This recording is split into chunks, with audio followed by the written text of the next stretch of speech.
And last but certainly not least, we have Dr. Martin Ridderstråle, who is an adjunct professor of endocrinology at Lund University Diabetes Center, and he also serves as the Senior Vice President of Patient Care at the Novo Nordisk Foundation, which provides support for 5 national steno-diabetes centers, as well as research support for diabetes.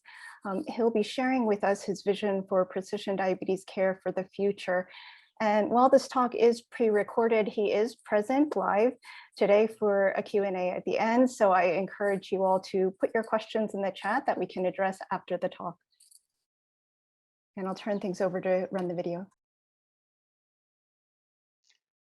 Let me start by thanking the organizers for allowing me to bring you this talk on a vision for precision. It is a subject very dear to me. But I think I have to start with a little bit of a disclaimer, because in fact I know very little. I come from molecule to mouse to man to management to market to get to where I am today, working at the Novo Nordisk Foundation. I've been in academia, in clinical practice, and in industry, so I can claim that I know very little, but perhaps about very much. And I guess it is in this capacity that I bring you a vision for future diabetes care based on precision. The talk is divided into 3 different parts. What is precision diabetes medicine when put into context?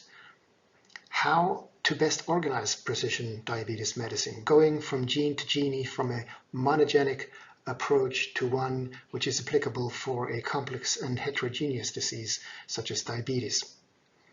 And finally, precision diabetes medicine in clinical practice. How does it pan out? How do we do it?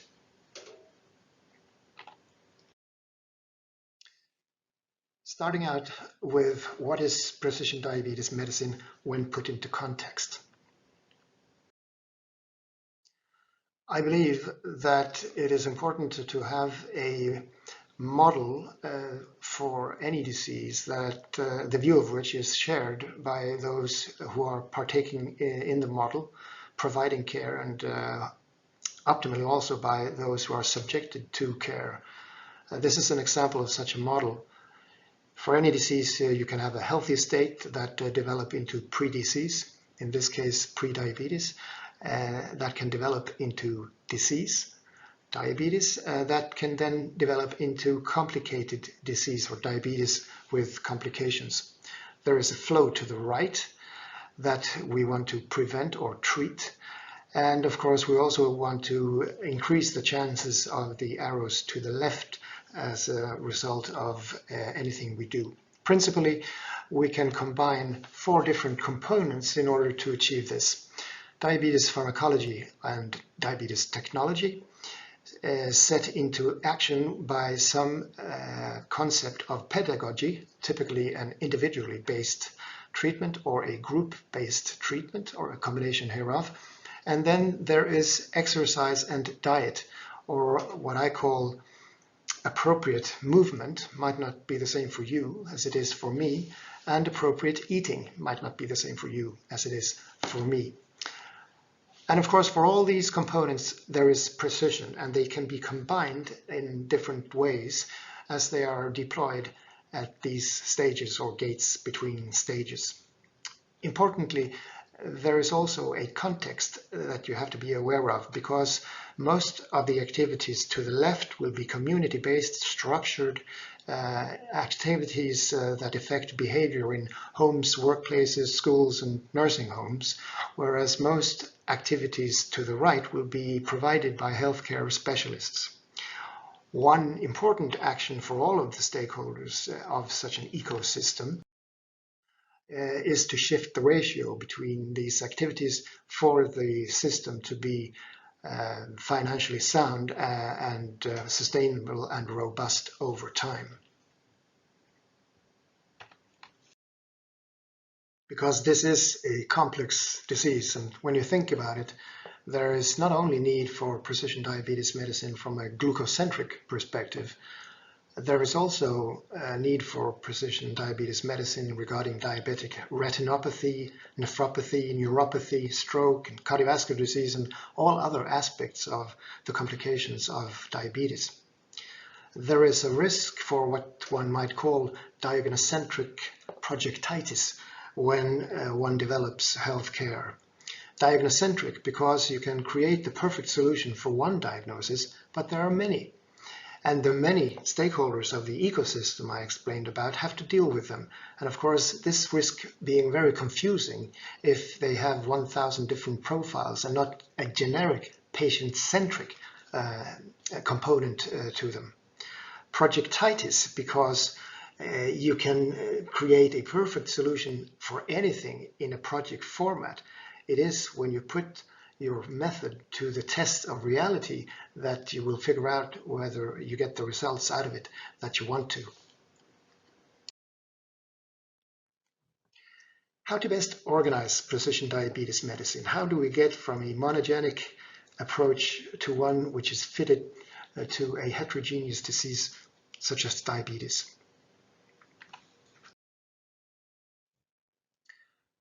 Well, I believe that in order to innovate diabetes care, you should first innovate the delivery of diabetes care.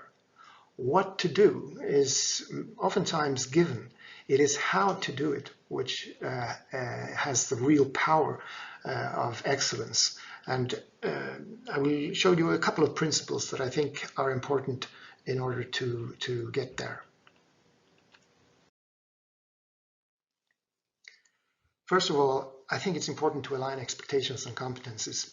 Intelligent, competent people will not perform optimally unless there is a common goal and shared expectations of where to go.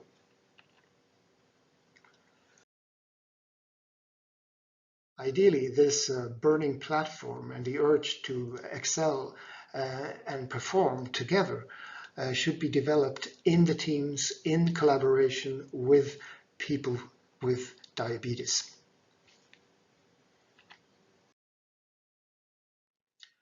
Secondly, it's important to focus on value-adding activities. Typically, you are referred as a patient to an outpatient clinic or hospital to solve a problem, and the value-adding time that you are spending with your healthcare providers. The rest of the time, the non-value-adding time, typically is waiting. So if you can cut away the waiting and you get more rapid value-adding activity time, you save time, energy, effort, resources.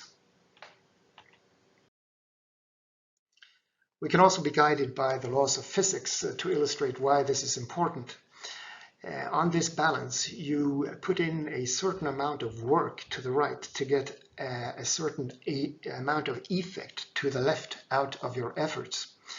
And the distance between the balance and the effect is illustrating the time spent to do so.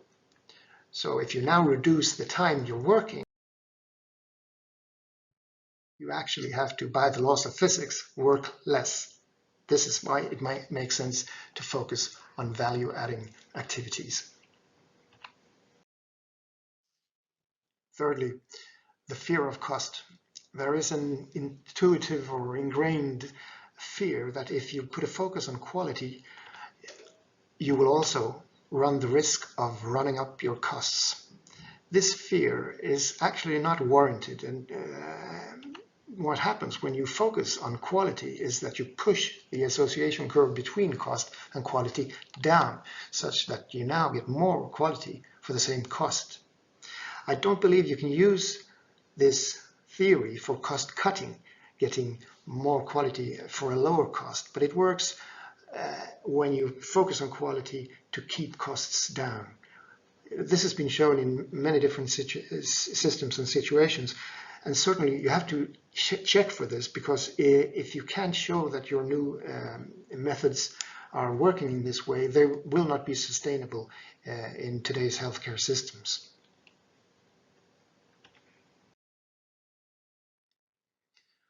Precision diabetes medicine in clinical practice.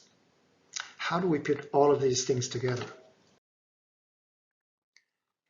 With this great number of different parameters that can be combined for a heterogeneous disease, I believe it's important to have a very systematic approach to how you test and try things out before you go for full implementation.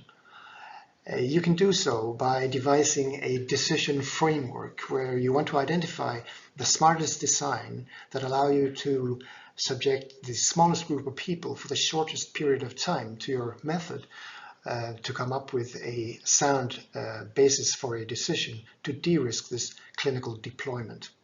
Most often you will measure something which is a valid biomarker for your response.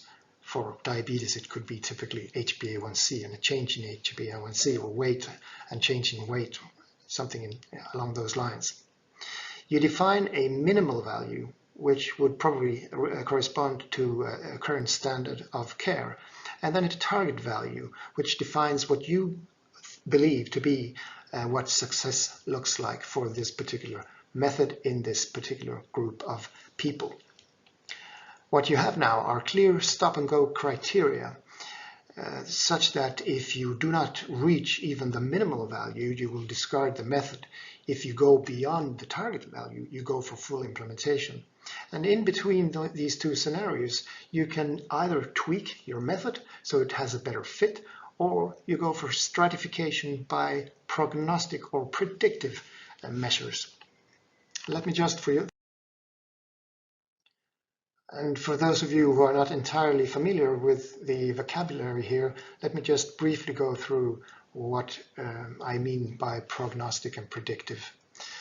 When you look at your population of people with diabetes, you can probably easily pick out those that are at risk for example, cardiovascular disease by different prognostic biomarkers and or algorithms. And then you think of a treatment that should address this risk. If you measure your prognostic biomarkers, you will see that there are some people that respond to your treatment and some people that do not respond to treatment. So these are obviously those that you would have wanted to know about beforehand. But if you look at the real value of the response, the benefit of response, then you might find that it is a different group that should have been treated. These would have been found if you had a predictive biomarker or algorithm. It's a little bit more complicated than that, because you might also have a population that or patient that do not respond, but that would anyway, for some other reason, benefit from that treatment. But not to overcomplicate things, this is the population that you want to find and treat with this particular precision medicine approach. To facilitate this to taking place at a greater scale, I believe that a system that I've just called the power of one in this graphic should be in place. The power of one means one set of profiling, prognostic, and predictive parameters, could be biomarkers or algorithms. One recommendation to patients and providers of what diabetes type the patient is presenting, and the best fit treatment for that type of diabetes. It doesn't mean that you have to implement this treatment, because there can be many reasons why not to, but it is, basis of the data available today, the best recommendation we know. And then one open access database for research and development. And here I'm not only thinking about data in the electronic medical records of the patients, but data from all over the ecosystem that I talked about in the initial slides of this presentation, the ecosystem that all the stakeholders and those subjected to it should be aware of to be able to get full value out of it. Finally, summing up a vision for precision. Precision diabetes medicine put into context must be defined by those partaking in the system, both providers and people with diabetes, such that they can develop the system together. Organizing precision diabetes medicine requires alignment of expectations and focusing on how to do things and as well as what to do, to focus on the delivery of diabetes care. And for precision diabetes medicine, in order to be a reality, you need to think implementation and innovation into the system before you get going. They go hand in hand. A friend of mine once told me about an otherwise very successful project that they often found negative data, but that negative data were also important because it showed them what not to do. That reminded me that research and development is not a unidirectional process, it is an iterative process. And we are in precision diabetes medicine, not least in clinical practice, at early days. Our expectations should be that we will encounter negative data, but don't worry, don't be discouraged. Negative data will show us what not to do. I now believe that there is time for questions. Thank you. Thank you. That was a fantastic talk, Dr. Ridderstråle, and I think you highlighted the importance of what we're getting at here this morning with early involvement with stakeholders to align our definitions and our goals for precision medicine, and to keep those in mind as we develop what you call quality approaches to implement for precision medicine within clinical practice. I do have a question. I think you brought up, it's critical for us to keep in mind not to overwhelm the providers and patients with inefficient strategies and to focus on these value-adding strategies. You mentioned that it might not cut costs, and I want to challenge you here a little bit on that. I wonder if we actually need to show that improving outcomes and being more time efficient with quality care may actually save costs to convince important stakeholders like healthcare administrators or payers to support the implementation of value-adding approaches. You know, we heard from Dana earlier how technologies has been really a value-adding modality for her, but we know that there's some limitations to that with coverage and cost. So I wonder if you can talk a little bit about that, share your insights on that with us. Well, thank you, Christina. In a best case scenario, of course, optimal quality would come for free. But since that's rarely the case, I think it's enough to curb the enthusiasm around that point where you can be cost neutral as compared to what standard of care of yesterday could give you in terms of having the added benefit of what success looks like with a new methodology. Of course, it's difficult to calculate that cost because when you're precise, you will not only address clinical efficiency and results, you will also address the absence of adverse events and costs and pain to people with disease. So you need really an overall picture and understanding of the ecosystem from all those who are taking decisions within the system to be able to be convincing in that. Thank you. And can we entertain a couple more questions, do you think, Dr. Nolan or Dush? There are some questions in the chat. We just maybe have one more minute here because I think the next session is coming, but yeah. Okay, great. So I do see a question from Dr. Franks with regards to the need for regulatory approval and assessment for safety and efficacy. Do you think the approach to that for precision diabetes medicine is going to be different than the approach that has been taken for the pipeline for our conventional medications? Yeah, to keep the answer brief, the regulatory process for medication for diagnosis like diabetes have to cover everyone, and certainly safety is the one first parameter before efficacy. And that is, so that's a good reason for it. And then you can add on to that a therapeutic companion, which will then guide the clinician as to which subgroup of diabetes is most appropriate.